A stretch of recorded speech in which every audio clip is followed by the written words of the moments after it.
top 3 health problems you are seeing currently as compared to 8-10 years back? Silent hypertension. What is worst among all three?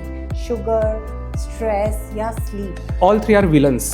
Because social media, Google की वजह से लोग आधे doctor बन चुके हैं. He read on Google and he started with blood thinner medicine. Yes. The Google is not replacement for your stethoscope. बाहर से फिट दिखता है, physically fit, working out, marathon runner, doesn't mean कि वो अंदर से भी फिट है. हो. क्या ग्रीन टी से वेट लॉस होता है? It was very hard for me. लग रहा था कि ये कर पाऊंगा कि नहीं कर पाऊंगा. The way you treated, the way you taken the follow up, सब चीजें मतलब होती गई फिर बाद में. ऐसे सुना है कि डॉक्टर हमेशा स्टेंट ट्रेनिंग के अगेंस्ट क्यों रहते हैं? वो वर्कआउट करते हैं रेगुलरली, उनको भी हार्ट अटैक्स आ रहे हैं. ऐसा क्यों हो रहा है? हम हेल्थी है या नहीं है? अगर आपका उम्र 40 के अबव है, आपको एडवाइस करूंगा कि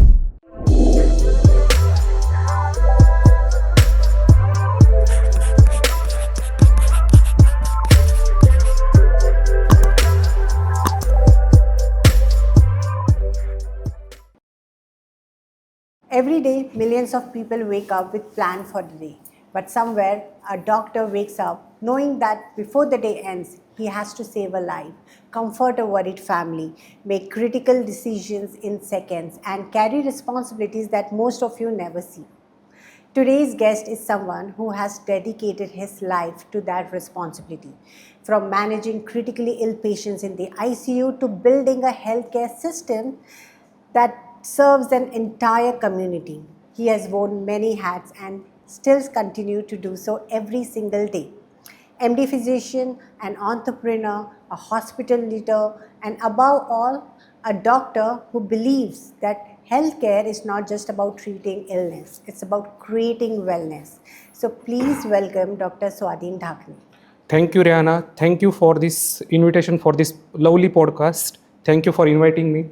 No, Dr. Swadhin, I must tell you कि thank you because I know how busy you are, but still you made it to this. So one more thing I want to specially share with everyone out there कि Dr. Swadhin doesn't just treat his patient with medicine, he strongly believes in educating his patients about food, lifestyle, and how to live healthy life with positive attitude. And not just that, guys, he is somebody who walks the talk. इन्होंने खुद अपना एक amazing transformation किया है. He works out regularly and he still continue to follow a healthy lifestyle. And आज का interview और podcast वो सारे सवाल पूछने वाली हूँ जो कि अक्सर हमारे mind में रहते हैं but हम doctors को पूछ नहीं पाते. So this podcast is going to be super informative, interesting and relatable. So keep watching till the end. So Dr. Swadhin, before we get into medicine and health, one thing I want to ask you personally, how do you manage everything, right from handling such a big hospital, your staff, and every patient, it's very difficult. Plus, you take care of your health, workout. How do you manage? That's a good question actually, Rihanna. I would like to say कि every day morning का routine fix रहता है. Morning में workout को मैं as a meeting consider करके ही morning में उठता हूँ, वर्कआउट करता हूँ. वर्कआउट के बाद जब घर आता हूँ, घर आने के बाद थोड़ा सा डाइट वगैरह कर लिया, फिर हॉस्पिटल गए तो पूरे हॉस्पिटल के घंटे में टोटली हॉस्पिटल के वर्क के ऊपर ही मैं फोकस रहता हूँ. फिर हॉस्पिटल के जो वर्किंग आवर्स है वो होने के बाद घर जब आता हूँ तो पूरा फोकस जो रहता है वो फैमिली के ऊपर ही रहता है. वर्क लाइफ और फैमिली लाइफ दोनों को मिक्स नहीं होने देता हूँ. मैं परफेक्ट क्लेम नहीं कर सकता हूँ कि एकदम बैलेंस में क्लेम करता हूँ कि पूरी वर्क और लाइफ का बैलेंस एकदम परफेक्ट है, लेकिन I try to do that comparison with each other at a equal level. तो दैट्स हाउ कि फैमिली लाइफ अलग रखता हूँ, वर्क लाइफ अलग रखता हूँ, डाइट और वर्कआउट पे ज़्यादा फोकस करता हूँ. So this is how I am able to focus on my clinical skill, patient care and all, and your own health. Yeah, and that's important. And I know कि आप इतने patients देखते हो दिन भर, सब patient की एक अलग story होती होगी, एक अलग health history होती होगी, right? Yeah. So according to you, what are top 3 health problems you are seeing currently as compared to 8-10 years back? Yeah, see, currently face of the health problem is getting changed nowadays. Daily में 80 to 100 का OPD देखता हूँ, and in during my routine life while checking up the patients मैं कुछ shift और drift sense कर रहा हूँ डिसीजेस के रिगार्डिंग. तो उसमें मुझे 3 पॉइंट्स अच्छे से बताना रहेगा आपको. कि फर्स्ट पॉइंट रहेगा diabetes, that is the uncontrolled diabetes along with the fatty liver. Okay. Usually कुछ दिनों पहले ये problem above the age of 50s 50 साल के बाद हमें दिखाई देते थे. लेकिन आजकल you will not believe that कि कुछ पेशेंट्स ऐसे भी मेरे पास ओपीडी में आते हैं जिनका एज रहता है 30 ईयर्स या 32 ईयर्स. जब हम उनका शुगर चेक करते हैं तो अनकंट्रोल रहता है. HbA1c जिससे कि हम एवरेज ब्लड शुगर कहते हैं वो 9 और 10 के अबव रहता है. और जब हम UAG कराते हैं उनका तो UAG में you will not believe that कि उनको ग्रेड 2 फैटी लीवर रहता है. Oh my God. So this is the first thing. Yeah. Second thing is a silent hypertension. See, the word here I'm using, a silent hypertension is, I can say just a hypertension, but I'm using here a silent hypertension. Why I'm saying this? Because ये number of patients जो OPD में आते हैं उनको कुछ भी symptoms नहीं दिखाई देते. अच्छा. और जब हम blood pressure check करेंगे तो you will not believe that it is around 180 by 100, 170 by 100. The patient is having no any symptoms. But blood pressure है. Blood pressure है. Oh God. So this is called as silent blood pressure. Because patient तो बोलते हैं मुझे कुछ तकलीफ ही नहीं है डॉक्टर साहब, आप दवाई किस चीज़ का चला रहे हो, राइट? लेकिन this is the wrong. On long term basis अगर कुछ year after year blood pressure will have an effect on your kidneys, on your heart and eye health. So I am going to call it as a silent killer. Okay. And third, not the least, is about the stress related problem. बहुत सारे OPD में patient ऐसे भी आते हैं कि जिनको कि जिनको कि हेयर लॉस का प्रॉब्लम है, सीवियर हेडेक का प्रॉब्लम है, एब्डोमिनल पेन का है, फटीग है, बॉडी एक है, लॉस ऑफ एनर्जी की कंप्लेंट रहती है.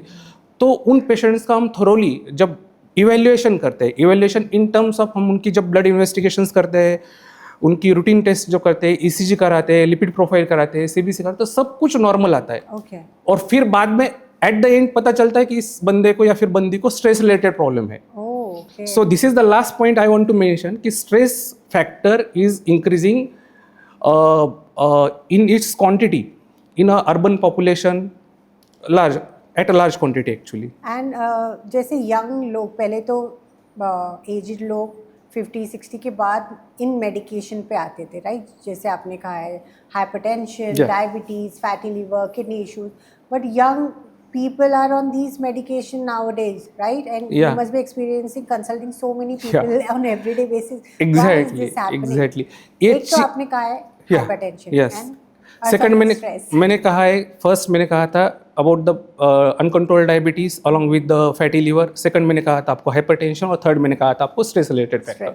सो यहाँ पे जो तुमने कहा कि अभी यंग लोगों में भी ये डिसीजेस का जो प्रोपोर्शन है वो इंक्रीज हो रहा है. Why it is increasing? कुछ जीन्स बदले क्या? नहीं. It is there is no mutation in the genes, there is a mutation in the lifestyle of the people.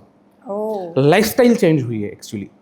अब you will not believe that कि मैं ऑन एन एवरेज हर बंदे से या फिर बंदी से जो मेरे पास पेशेंट आते हैं उनको पूछता हूँ कि आपका लाइफस्टाइल कैसे, मतलब आपका दिन कैसे गुजरता है.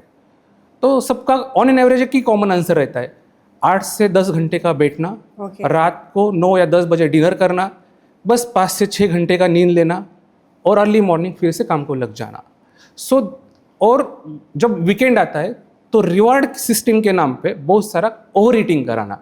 So this kind of the lifestyle is responsible for the early shift of the diseases. जो हम डिसीजेस 50s के बाद में देखते थे अब 30, 35, 40 ईयर्स में भी देख रहे हैं हम. So it is like this. Oh my God.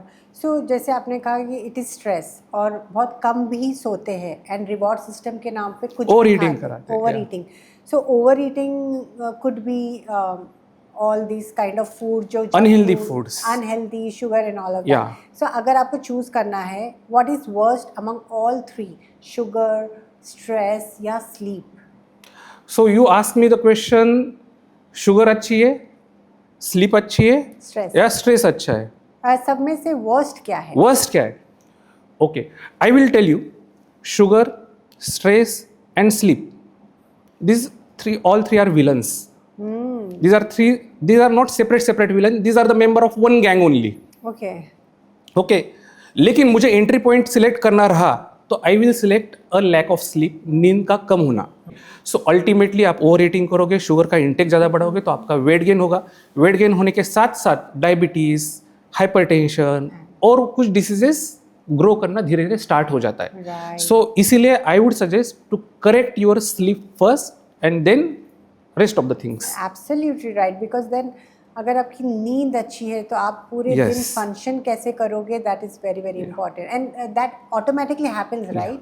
Yeah. जब आप अच्छा सोते हो, फिर उठ के अच्छा खाते हो, वर्कआउट करते हो, and then Yeah. You be happy Yes. Throughout the day, because sleep is very important. And ज़्यादा लाइक कुछ लोग कहते हैं कि 6 to 7 is fine and people function very well 6 to 7 में, या फिर 5 to 6 में भी लोग अच्छा फंक्शन करते हैं. बट ज़्यादा आई मीन एक नंबर अगर आप देना चाहो तो सी ideally 8 hours of sleep is very important. But by considering the current scenario and current lifestyle, no one is going to achieve that goal. या So minimum it should be at least 6 hours. 6 hours Yeah. minimum. Minimum, bare minimum. And 8 hours is ideal. How many And hours 7 do hours you, is I think it's the average. how many hours do you sleep? I used to sleep, specifically being a doctor on camera, I am going to say, I used to sleep for 7 hours.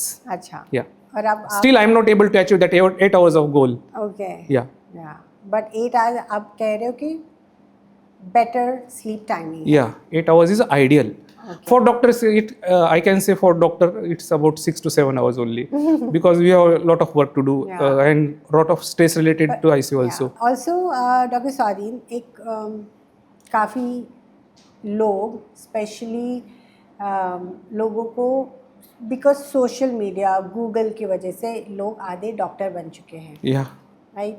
yeah, वो जो भी उनको symptoms लगते हैं वो खुद ही diagnose करके, ट्रीटमेंट करके, मेडिसिन लेके और खुद ही ट्रीट कर लेते हैं. जैसे आई नो समबडी, hmm. उसे तो माइल्ड सा चेस्ट पेन हुआ एंड उसने अपने फ्रेंड से शेयर किया. फ्रेंड ने कोई दवाई बताई ब्लड थिनिंग की and then he read on Google and he started with blood thinner medicine. ऐसे कई लोग होते हैं जो Yeah. खुद ही डायग्नोस और ट्रीटमेंट Yes. कर लेते हैं. See, Rihanna, you raised a very valid point, I think. What I feel, you said there are two things. First is Google search, okay, and second is ignoring the symptoms. So come to the first thing first. You are saying कि Google search and कोई आपका दोस्त है, sorry कोई known to है जिन्होंने कि blood thinners की चेस्ट पेन लिए खुद से मेडिकेशन स्टार्ट किया है. In that particular matter, for example अगर कोई पेशेंट है ब्लड थिनर्स चेस्ट पेन के लिए खुद से सेल्फ मेडिकेशन स्टार्ट कर रहा है विदाउट कंसल्टिंग अ डॉक्टर, ही और शी डज नॉट नो कि that patient is having blood problems, coagulation factor, ठीक है ना. तो ब्लड का प्रॉब्लम रहेगा, ब्लड का क्लॉटिंग टेंडेंसी अगर कुछ ज़्यादा रहा उस पेशेंट में, पर्टिकुलर पेशेंट में. एक्चुअली मैं सब टर्मिनोलॉजी एकदम लेमैन के हिसाब से बता रहा हूँ, जो कि जो पॉडकास्ट सुन रहे हैं उनको थोड़ा सा समझने में आसानी हो जाए. आप जितना आप For example, समझाओगे उतना हमारी ऑडियंस भी समझेगी, बिकॉज टेक्निकल वर्ड्स तो लेमैन नहीं समझ पाएंगे. Yes yes yes. For example उस पेशेंट को अगर ब्लड थिनिंग का प्रॉब्लम है और उसको हम वो खुद से सेल्फ मेडिकेशन करके जो ब्लड थिनर की टैबलेट ले रहा है, तो उससे क्या हो सकता है, उसमें ब्लीडिंग का चांसेस ज़्यादा रहता है. So it is actually hazardous. एक चीज़ मैं आपको पॉइंट आउट करना चाहूँगा कि Google is to help us. Google can describe the symptoms, it can give a information, but the Google is not replacement for your stethoscope. Google is not replacement for your ECG machine. Google is not replacement for your BP apparatus, and absolutely Google is not replacement for the doctors too. So what I feel कि Google up to certain limit is okay, or AI up to certain limit is okay, but not beyond that. And second thing, I would you raise the question that ignoring the symptoms. एक किस्सा एक patient का मैं बताना चाहूँगा. वो एक IT professional था 35 years का. And that banda was having some problem or some pain in the epigastric region. Okay. And for that epigastric pain, he was ignoring it actually. Okay. बस इग्नोर करना, इनो लेना या फिर कोई केमिस्ट शॉप पे जाके एंटासिड्स लेना, और he was ignoring it for day by day, gas problem समझ के। गैस प्रॉब्लम समझ के. तो after some period of time he came to my OPD with a complaint of severe chest pain. Okay. Yeah. And I perform the vital examination of that patient and I advise the ECG. And you will not believe that in that ECG he was having a cardiac changes. Oh my God. And I done the blood investigation later on. I find to have his troponin T और CPK जो कि cardiac disease में जो enzymes होते हैं वो बहुत ज़्यादा quantity में बढ़ चुके थे. So this is a particular case of ignoring the symptoms. Symptoms को इग्नोर करो तो फिर बाद में ये भुगतो.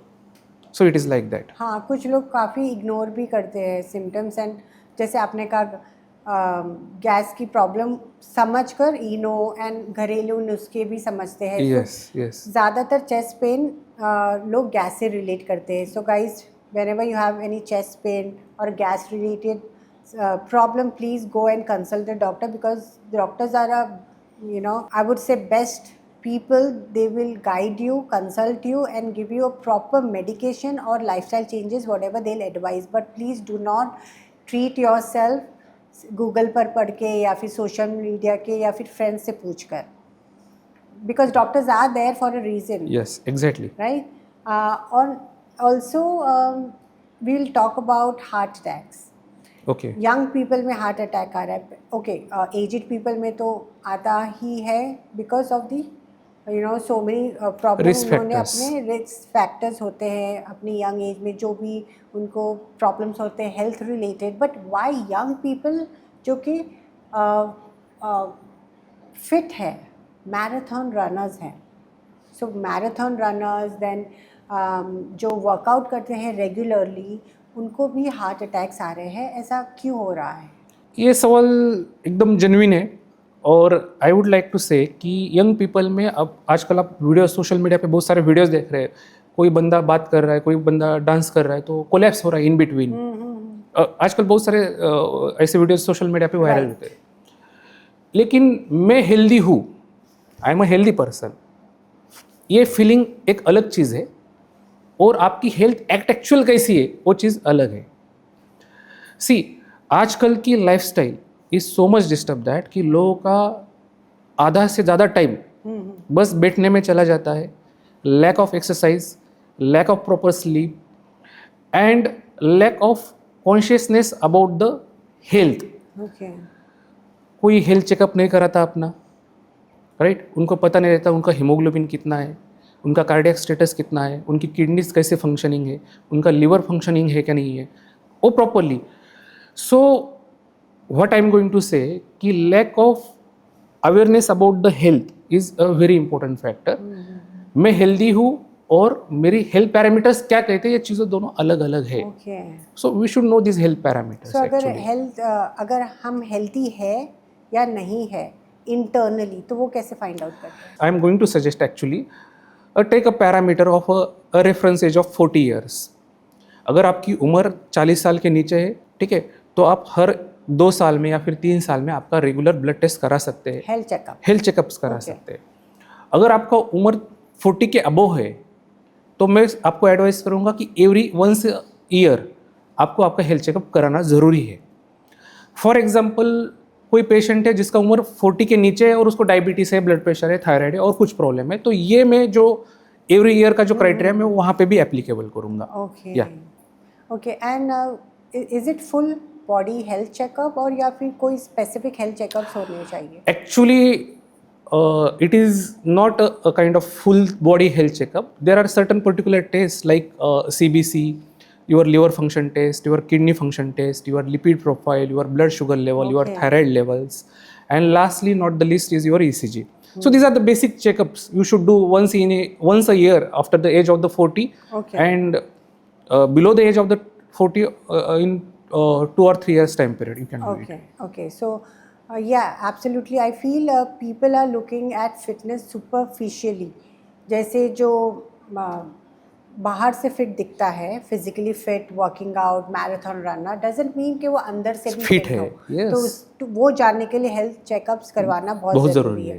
एंड एज यू मेंशन के जो फिट है, उन्हें लगता है हम, और 40 के अबाव है, once in a year health checkups, and below 40 है सो 2 और 3 तो यस में एक बार पर अगर जैसे ओबेसिटी है, डायबिटीज है, डायबिटीज हाइपरटेंशन है है, या कोई भी हेरिडेटरी में कोई इशू है, देन दे शुड कीप या ऑन चेकिंग और consult a they should shift this doctor. Deadline to below 40 also. हाँ, हर नए दिन हम नया मिथ सुनते हैं, so Yeah. One myth that you want to bust out. Okay, so one myth that I want to bust out is in a single line कि juices से आपकी बॉडी डिटॉक्स होती है.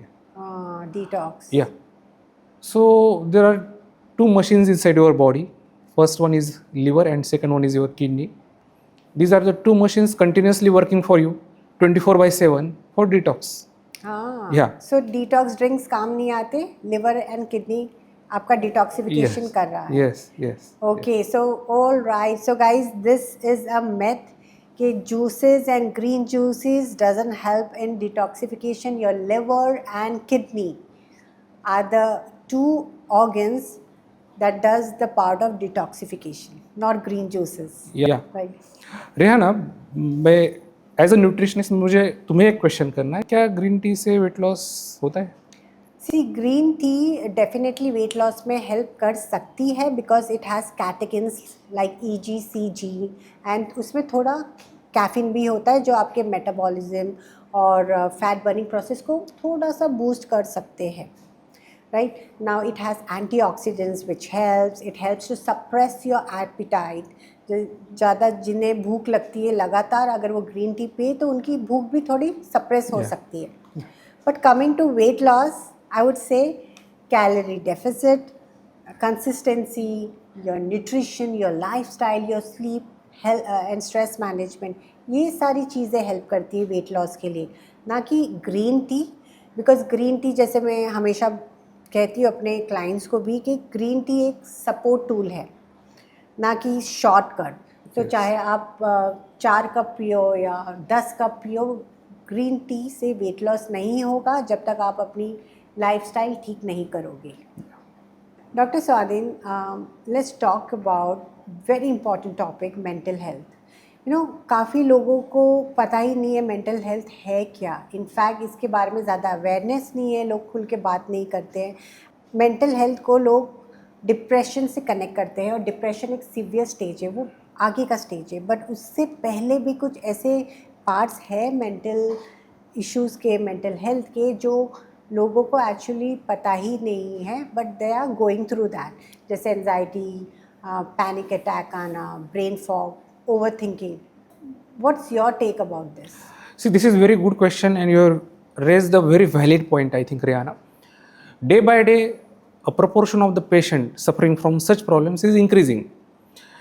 अगर मैं ओपीडी का मेरा डाटा एनालिसिस करूँ तो उसमें से every 3 to 4 patients out of 10 is suffering from this kind of problem. Oh my God. और ये जब प्रॉब्लम इनिशियल स्टेज में रहता है तो a particular person is not able to differentiate ये मेंटल हेल्थ से रिलेटेड है या फिजिकल हेल्थ से. फॉर एग्जांपल देखिए, मैं क्लियरिफाई करता हूँ. बहुत सारे पेशेंट्स ऐसे मेरे पास आते हैं जिनको भी हेयर फॉल का प्रॉब्लम रहता है, या फिर उनको सीवियर हेडेक का प्रॉब्लम रहता है, इपिगैस्ट्रिक पेन रहता है, हाथों पैरों में क्रैम्प्स आते हैं उनको, या फिर टिंगलिंग नमनेस होता है. इन सारे पेशेंट्स को हम इन डिटेल अच्छे से डिटेल में इवेल्युएट भी करते हैं, और उनके टेस्ट में, ब्लड टेस्ट में या फिर कुछ भी हम जो इन्वेस्टिगेशन परफॉर्म कर रहे हैं उसमें कुछ भी नहीं आता है. ओके. फिर बाद में इन डेप्थ हम पेशेंट का जब काउंसलिंग करते हैं तो हमें पता चलता है कि ही और she is suffering from some psychological disorder. See here I want to clarify this things that कि इनिशियल स्टेज में आपका मतलब कि headache, muscle cramps, tingling numbness वगैरह, ये सब चीज़ें जो है ये आपको सिम्टम्स दिखाई देंगे. Sadness of mood is not only one symptom that indicates the patient is having some mental disorders. तो शुरुआत इन बेसिक चीज़ों से होती है, फिर आगे जाके वो स्टेज 2, स्टेज 3 पे बढ़ते जाता है. So it is like that. So body बताती है in terms Yes. Of severe headaches, as you said. Yes, body whisper करती है धीरे धीरे. विस्पर कहती है, एंड उसके बाद जो स्टेज आता है वो सैडनेस का आता है, Sadness. मूड स्विंग्स का Mood आता है, swings एंड होना दे है. Don't know why it's happening. Yes, loss of interest. Loss of interest, decrease sleep. और खाना भी बहुत कुछ खाने के लिए भी sometime they get very irritated कि don't stop me for eating my cakes, chocolates and ice cream खा के उनको खुशी भी मिलती है, yes correct? yes Rehana, I would like to, as being a nutritionist, मुझे तुम्हें एक सवाल करना है कि न्यूट्रिशन का इन हेल्थ रिलेटेड प्रॉब्लम में क्या रोल हो सकता है? Mental health related. Mental health और फिजिकल हेल्थ दोनों? So, see, food definitely plays a very major role in for mental health. You know, it's not only for physical health, but mental health में भी बहुत ज़्यादा major role play करता है food nutrition. एक ख़राब खाना mental health को जो इंसान की है वो ख़राब भी कर सकता है, और अच्छा खाना इंसान की mental health को बेटर भी बना सकता है. सो आई विल टेल यू, जब भी हम एम्प्टी स्टमक शुगर बेस्ड खाना खाते हैं, जैसे ब्रेकफास्ट ज़्यादातर खाते हैं कॉर्नफ्लेक्स या शुगर में, चाय में बहुत सारी शुगर, रस के साथ, बिस्किट के साथ, राइट, ये सारी चीज़ें खाते हैं एम्प्टी स्टमक, बेसिकली लोड कर रहे हैं शुगर, एंड देन पूरे दिन हाईली कार्बोहाइड्रेट मील्स लेते हैं या इरेगुलर ईटिंग पैटर्न्स फॉलो करते हैं. तब क्या होता है, बॉडी के ब्लड शुगर लेवल्स रैपिडली ऊपर नीचे होते रहते हैं, और ये ही फ्रीक्वेंट स्पाइक बॉडी में इन्फ्लेमेशन क्रिएट करती है, एंड जिससे ब्रेन जो है वो काफ़ी ज़्यादा इफेक्ट होता है. एंड इंटरेस्टिंगली ब्रेन दूसरे बाकी के ऑर्गन्स की तरह पेन शो नहीं कर सकता, because it does not have pen receptors. That's why जब भी ब्रेन इन्फ्लेमेशन या स्ट्रेस फील करता है तो वो अपने सिम्टम्स को बिहेवियर के थ्रू शो करता है. इरिटेशन, एंजाइटी, यू नो, काफ़ी टाइम सिर्फ सोने का मन करता है, as you said plan cancel करने का मन करता है, एंड देन टायर्डनेस. सो ये सारी चीज़ें ब्रेन एक्चुअली बिहेवियर के थ्रू शो करता है. That's why stable blood sugar levels not only important for physical health but mental and emotional health too. और आपने ये भी देखा होगा कि सडनली जब हम ज़्यादा मीठा खाते हैं या हाईली कार्बोहाइड्रेट मील खाते हैं तो तुरंत एनर्जेटिक फील करते हैं, हैप्पी फील करते हैं, राइट, सेटिस्फाइड फील करते हैं, सेटिस्फाइड फील करते हैं.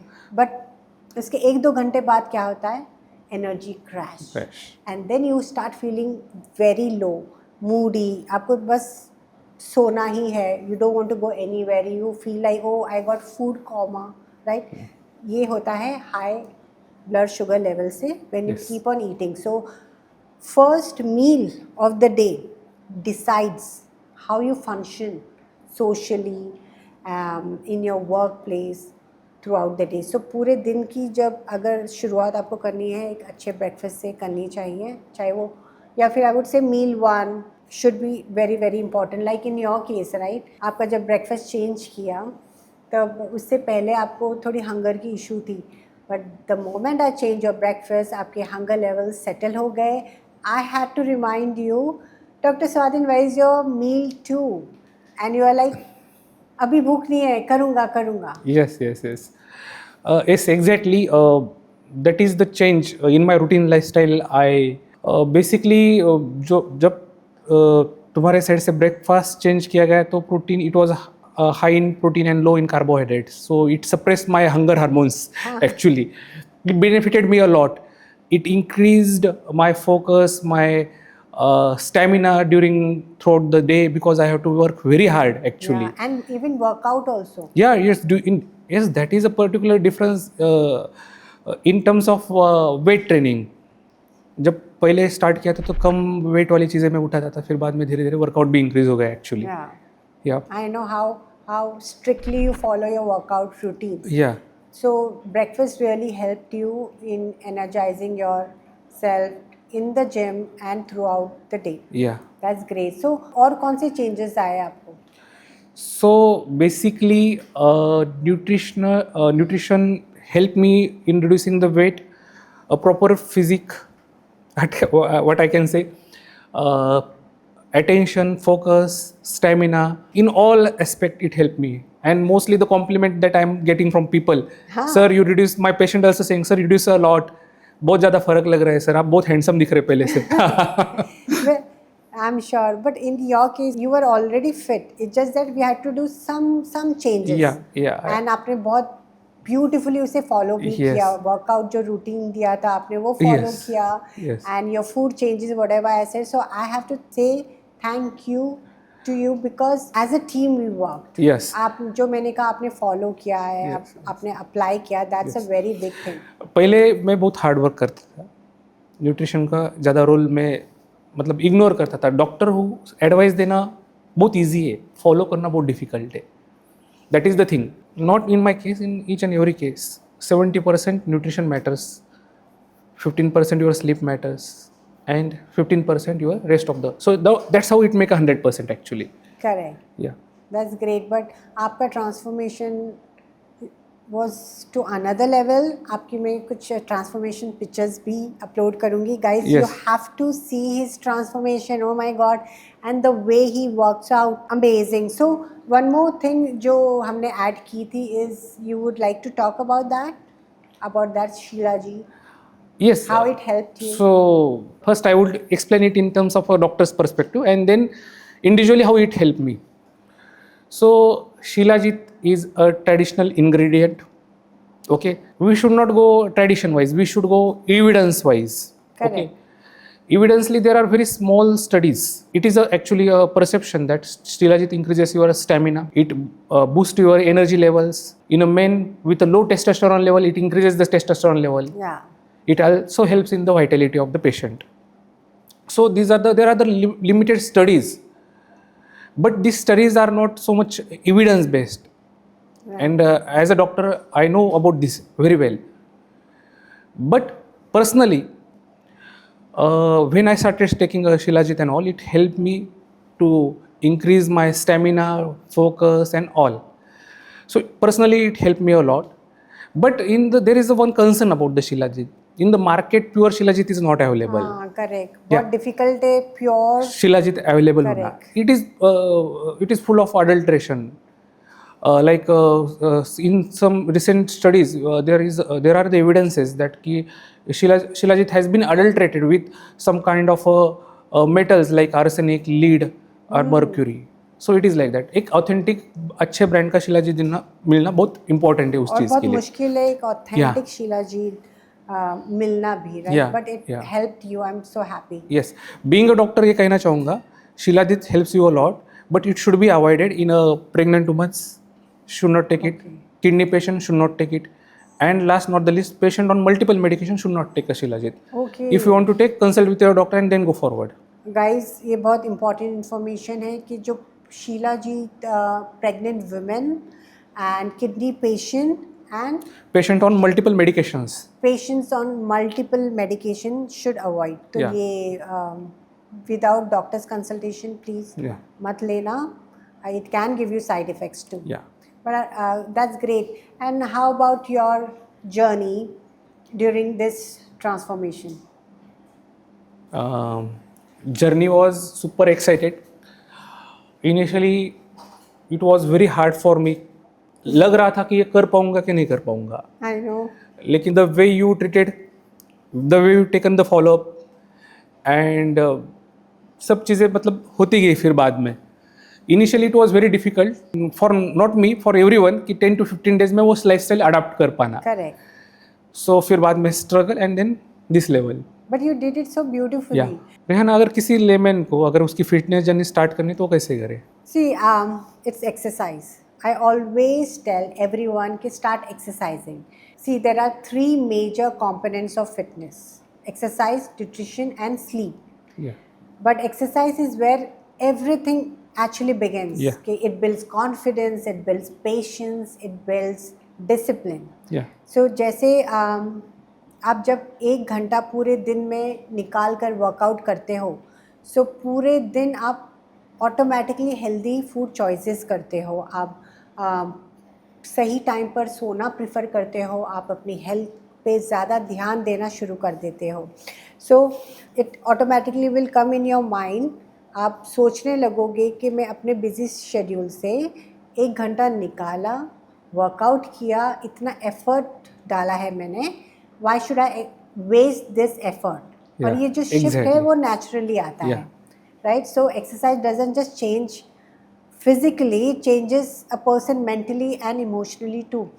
And जो बॉडी में उसका इम्पैक्ट दिखता है, जैसे the confidence level, the posture, hair, skin, and hormonal health, सब पर इसका इम्पैक्ट दिखता है. सो अकॉर्डिंग टू मी, अगर फिटनेस की शुरुआत करनी है तो एक्सरसाइज से करो.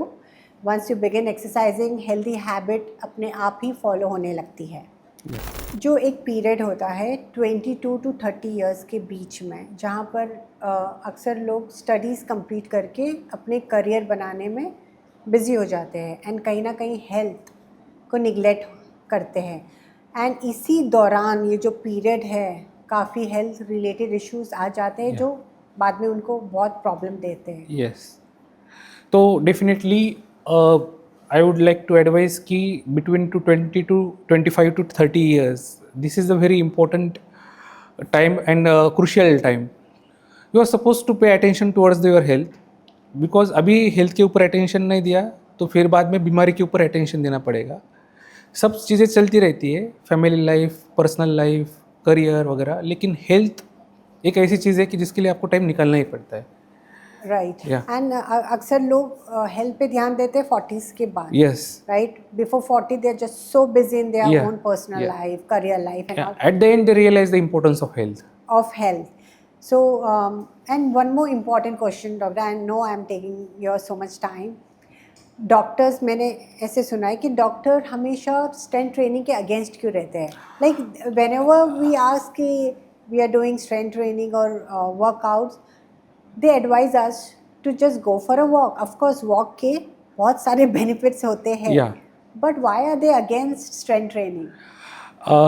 This is a very interesting question, Rehana. Doctor, actually, I want to clarify that कि doctor are not against at all against the strength training. They are against improper strength training. Okay. A strength training without a proper supervision or abrupt ज़्यादा heavy चीज़ें उठाना without supervision. So it causes injury and trauma and fatigue. So doctor are actually not against the strength training. Why the second question is why doctor advises the walking. Only walking पे ज़्यादा walking क्यों ध्यान? Yes, actually walking एक ऐसी चीज़ है कि जो हर as के पर्सन्स कर सकते हैं और उसमें इंजरी होने की पॉसिबिलिटी थोड़ी कम रहती है. अच्छा. या लेकिन at the end I would like to mention walking is important and strengthening both are equally important. Walking improves your cardiac health and strengthening improves your muscle power, bone health. It helps to reduce your weight, it helps to control your sugar level, and last not the least, irrespective of the age, strength training gives you a body that is independent and active. Yeah. Absolutely. Strength training, because अक्सर old age के लोग जो 60s 70s में होते हैं वो थोड़ा support के साथ चलते हैं और they Yes. Can not walk the way they used to walk in their 30s and 40s. Yes. कुछ सपोर्ट के साथ या फिर घुटने की issues. So you Yes. Mean to say कि way walking is good, Good. But strength training भी करो Yes. ताकि आपको लाइफ में ज़्यादा किसी का सपोर्ट ना किसी की सपोर्ट ना चाहिए जब आप वॉक करो या Yes. फिर बैठो या अपना काम करो, play with your kids and all. Yeah. So guys, doctor स्वाधीन is recommending to do strength training on a regular basis. Yeah. Yes, I would rather recommend you just club strength training with walking. At least thrice a week strength training and twice a week you're walking. Walking. This is a bingo combination That has actually. to be a combination. Also, काफ़ी doctors protein powder या फिर access protein eggs वगैरह खाने के भी against रहते हैं. So but you are not that one, I know Yeah. That. You yourself have Yes, मैं डेली खुद प्रोटीन प्रोटीन. पे ध्यान देते हो आप. Yes, मैं डेली खुद protein intake. Actually physiological need of your body of see there should be there is a equation actually. 1 gram of protein per kg is very important to maintain your posture and all the things, to maintain your body. So for example, your weight is 70 kg, so the daily requirement of protein is 70 gram. So it is like this. So and help भी करता है body के बाकी organs, Yes, muscles, yes. Bones को Yes, strong बनाने yes. के लिए. जब हम ग्रेजुएशन या फिर पोस्ट ग्रेजुएशन करते हैं तो हमें पहली चीज़ हमें ये पढ़ाई जाती है कि nutrition, proteins are the building block of your body. These are the basic building block of your body. So Oh, that's important. yeah, Protein it's is very important actually. So protein खाने से डरो मत. Yeah, You are saying that, yeah, right? protein is very important. They can eat chicken, fish, Yeah. red meat, eggs. Eggs की कोई limit होती है या नहीं? For a layman, not for a bodybuilder. So 3 to 4 eggs you can take. Actually, Whole eggs? no, that white egg only, Okay. not whole egg. But doctor, whole eggs has more protein and plus good nutritional benefits. Yeah, in certain people, but in some people it also raises your, it disturbs your lipid profile actually. Okay, okay. And okay, now let's play something. Yeah, Okay, now doctor, I'm going to ask you something. So you have to pick one option from the menu. yeah. Okay. Black coffee or milk coffee? Actually, black coffee, that too without sugar. That is very important. Yes. अब black coffee काफी लोग sugar के साथ, jaggery के साथ, हनी के साथ पीते हैं. हाँ, जागरी का पॉइंट अच्छे से है कि जागरी भी लास्ट में it gives you calories and sugar only ना.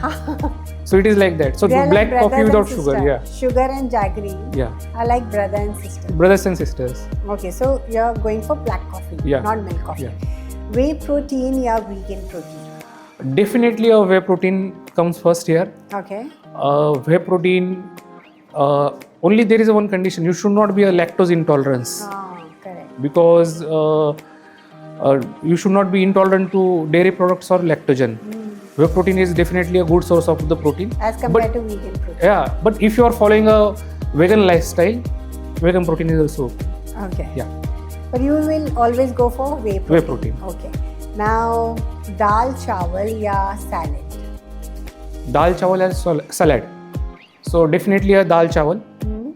Why dal chawal? Because dal gives you a protein and chawal gives you energy. So that's why dal chawal. Okay. दोनों का combination भी actually complete protein देता है Yes, ना? complete. Okay. White bread या brown bread?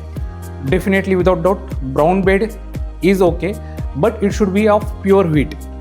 now in a market, lot of adulterated brown breads are there. Colors Yeah. use करते हैं, right? Yeah. Okay.